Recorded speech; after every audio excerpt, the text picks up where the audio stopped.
அடுத்ததான் கவிஞர் தாமரை பாரதி அவர்கள் நம்மளோட உரையாட இருக்காங்க. 90களின் பிற்பகுதியிலிருந்து நவீன சிற்றுதல்களை தொடர்ந்து எழுதிட்டு இருக்காங்க.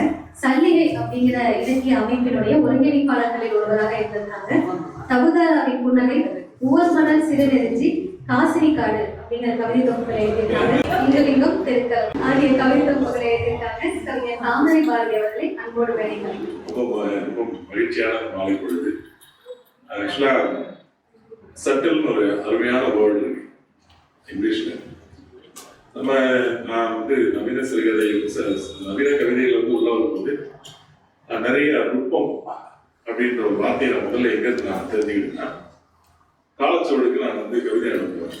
நான் சொல்றது 94 சுந்தர ராமசாமி வச்சிருக்கேன் அந்த பீரியட்ல 86 அந்த மாதிரில 90s. அப்போ காலச்சோடுக்கு அனுப்புறோடனே ஒரு ரெஸ்பான்ஸ் வரும், ஒரு போஸ்ட் கார்டில் வரும். நாங்கள் கவிதை கிடைக்க பெற்றோம், உங்களிடமிருந்து இதை விட நுட்பமான கவிதைகளை நான் பார்க்கிறோம். நானும் போய் அந்த பெரிய சூப்பராக அந்த லேஅவுட் ஏர்போர்ட் ஷீட்ல ரொம்ப திக்கான பேப்பர்ல ஒயிட் கலர்ல இருக்கும், அதுல போயிட்டு எல்லாத்தையும் எடுப்பேன். எடுத்தா கன்றாதையும் திறந்து இருக்கும், கால பைரவன் இருக்கும், யவனிகா ஸ்ரீராம், பேரே வித்தியாசமா இருக்கும். அவங்க பேருங்களே ரொம்ப அப்படியே என்ன சொல்ற நுட்பமா இருக்கும். அப்புறம் பார்த்தா விக்ரமாதித்யன் இருக்கும். அப்புறம் நிறைய எல்லாமே இன்னும் முடியக்கூடிய ஒரு மிரட்டுற மாதிரி இருக்கும். அவங்களோட கவிதைகள்லாம் போய் பார்த்தா கண்டிப்பா ஒரு முறை வாசிச்சா புரியாது. அது மாதிரி நிறைய பிரம்மராஜன் அவங்களோட கவிதைகள்லாம் அதில் வந்துட்டு இருக்கும். நுட்பம்னா என்ன அப்படின்றதுக்கு போய் பார்த்தா மொழியை திருகிறதோ இல்லை ஏதோ ஒரு விஷயத்துல அது நுட்பமா பண்ணிட்டு இருக்காங்க. அந்த வார்த்தைய ஒரு கவிதைக்காகவே படைக்கப்பட்ட ஒரு இதழை சந்தோஷமா கொண்டு வந்தது மிகப்பெரிய ஒரு காரியம். அந்த காரியத்தினுடைய அடுத்தடுத்த நிலைகள்லாம் ஒரு இணைய இதழாக மட்டுமல்லாமல் அதை ஒளி வடிவில் பாட்காஸ்ட் அதை கொண்டு வர்றது, அது எல்லாம் உங்களுக்கு தெரிஞ்சது. அதுக்கப்புறம் அந்த இங்கிலீஷ்ல எதிரியில் வரக்கூடிய ஆர்ஜே தேவா நல்லதா இருக்கு, ஆர்ஆர் அவங்களோட குரலை வச்சுக்கிட்டு ஞாயிற்றுக்கிழமை 10 மணிக்கு அனௌன்ஸ்மெண்ட் வந்துடும். நான் இது வரைக்கும் நான் கேட்கல, ஒரே ஒரு முறை கேட்டேன். சில பேர் அனுப்புற கவிதைகளை நீங்க வாசிச்சு அதை பத்தி சொல்லக்கூடிய விஷயம் ரொம்ப அருமையா பண்ணாங்க.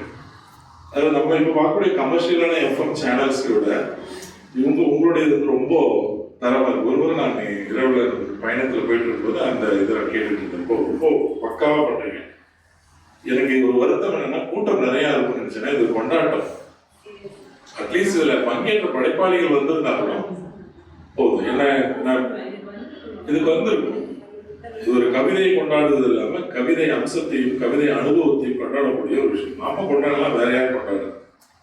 எனக்கு தெரிஞ்சு ரீசெண்டா கார்த்திகை பாண்டியன் எழுதின ஒரு பதிவு, அதுல 2000 பேருக்குள்ளேயே எல்லாமே நடந்துட்டு இருக்குன்ற மாதிரி கவிதையை பத்தி புதிதாக வாசகர்கள் பேசுறாங்களான்றது தெரியல. ஆனா பேசுறாங்க. எங்கேயோ ஒரு இடத்துல திடீர்னு ஒருத்தவங்க சார் உங்க கவிதையை படிச்சா நல்லா இருக்குன்னு யாராவது சொல்லிட்டு போறோம். அதுதான் இந்த கவிதையினுடைய அனுபவத்தையும் கவிதை அம்சத்தையும் வாழ வச்சுட்டு இருக்கு நினைக்கிறேன். இப்போ இந்த நவீன டெக்னாலஜி எந்த அளவுக்குலாம் நீங்க யூட்டிலைஸ் பண்ணி முடியுமோ அந்த அளவுக்குலாம் பண்ணிட்டு இருக்காரு. Together with poetry is dealing with short story and criticism, விமர்சனன்ற அந்த தளம் அது அதிகமாக வெளியில வரமாட்டேங்குது. கலகம்ன்றது பார்த்தீங்கன்னா லிபர்டைன்னு சொல்லுவாங்க. அந்த மாதிரியான ஸ்டோரிஸ் இதெல்லாம் ரொம்ப ஒரு ஸ்பேஸ். முதல்லாம் ஸ்பேஸ் நிறைய இல்லாமல் இருந்தது. அந்த ஸ்பேஸ் பார்த்தீங்கன்னா ஒரு இமீடியட்டான ஒரு ரெஸ்பான்ஸ் கொடுக்கக்கூடிய ஒரு ஸ்பேஸாக இருக்கு.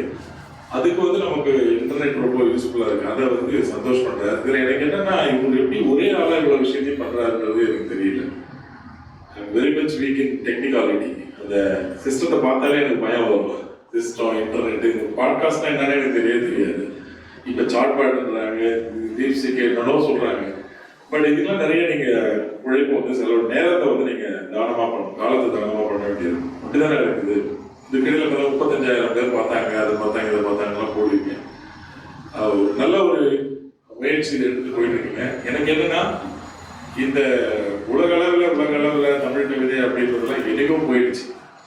நம்ம உலகத்தரம் வாய்ந்த கவிதைகள் தமிழில் எழுதப்படுகின்றன அப்படின்லாம் இன்னைக்கு பேசிட்டு இருக்க வேண்டிய அவசியம் இல்லை. நம்ம தாத்தாங்கெல்லாம் அந்த காலத்துல எழுதிட்டாங்க. இவர்கள் என்னைக்குமே யாரும் கேள்வி இருக்குன்னா, it is a good poetry. Is written in front of the UN கவுன்சிலேட்ல இருக்கு, யுனைடெட் நேஷன்ஸ்ல இருக்கு. ஸோ நம்மளோட கவிதை இப்போ ரீசெண்டாக நான் இப்போ இங்கிலீஷ் போயட்ரியில போய் பார்த்துட்டு இருக்கேன். இங்கிலீஷ் போயட்ரியில் பார்த்தீங்கன்னா எல்லாமே பிளாங்க் வெர்ஸ் தான். பிளாங்க் வெர்ஸ் அதாவது இயல்பா வெளிப்படைத்தன்மையா ஓவர்ட், நம்ம சொல்லக்கூடிய அந்த சட்டில் இல்லாம ஓவர்ட் எல்லாமே வெளிப்படையா இருக்கு.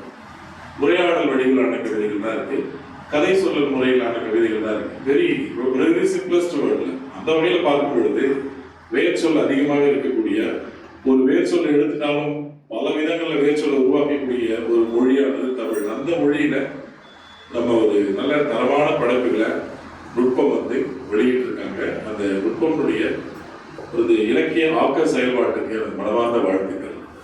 மனுஷபுத்திரனோட பேசும்போது ஒரு விஷயம் சொன்னார். நீங்க வந்து என்னோட கவிதைகள் படிச்சிருக்கீங்களா நான் தெரியல, அட்லீஸ்ட் வந்து திட்டவாத செய்யுங்க அப்படின்னு நான் சொன்னேன். அப்ப அவர் சொன்னார், இதுல வந்து நம்ம திட்டணுன்றதுலாம் எதுவும் கிடையாது, ஒரு இலக்கிய செயல்பாட்டுல ஒருத்தன் இயங்கிட்டு இருக்காங்கன்னா அவனை நம்ம கொண்டாடணும். இவர் மட்டும் இயங்கல, மற்ற எல்லாரையும் இயக்கிட்டு இருக்காரு. அதை வரவழைச்சு அதை பார்த்து அதை டைப் பண்ணி அதை மேலே ஏற்றி ஒரு இதழை வந்து நடத்துறது சாதாரண விஷயம். அதுவும் இணைய இதழ்ன்றது அது உங்களுடைய கண்ணை போட்டுடும், உங்கள் கண்ணையும் மூளையும் அரிச்சிடும். ஆனால் அது ஒரு சந்தோஷம் வந்து எந்தவித ஒரு யாருக்கிட்ட ஒரு பிரதிபலன் இல்லாமல் பண்ணிட்டு என்னை யாருமே தெரியாது. அது திடீர்னு உங்களோட கவிதை நான் எனக்கு அனுப்புங்க அப்படின்னு கேட்குறேன். நான் அனுப்புறேன், அந்த கவிதை அப்படியே பிரசுரம் ஆகுது. எனக்கெல்லாம் அப்படியே பிரகாங்கிதம் சொல்லுவோம் இல்லைங்களா, நம்ம எழுத்து அச்சில் பார்க்குறது எவ்வளோ சந்தோஷமான விஷயம். நம்மளாம் கேட்பாங்களா அப்படின்னு நினைக்கும்போது நம்மளை கூப்பிட்டு கேட்டு போடுறாங்கன்னா அதெல்லாம் பெரிய விஷயம். அதுக்கு உங்களுக்கு பிரத்யேக நன்றி. அண்டு வேற எதுவும் சொல்றதுக்கு இல்லைன்னு நினைக்கிறேன். ஒரு கொண்டாட்டமான மனிதர்கள் இருக்கிற மாதிரி இருக்கும்போது திடீர்னு வந்து நீங்க என்ன பேசுறது தெரியல. பட் இந்த செயல்பாடு வந்து தொடர்ந்து இருக்கட்டும். எந்த விதத்திலையும் உங்களுக்கு இது சம்பந்தமான ஏதாவது உதவி இருந்தால் என்னால் முடிஞ்சதை நான் கண்டிப்பாக நான் செய்வேன். மிக்க மகிழ்ச்சி. அனைத்து கவிஞர்களுக்கும் வாசகர்களுக்கும் நன்றி. தீபிகா.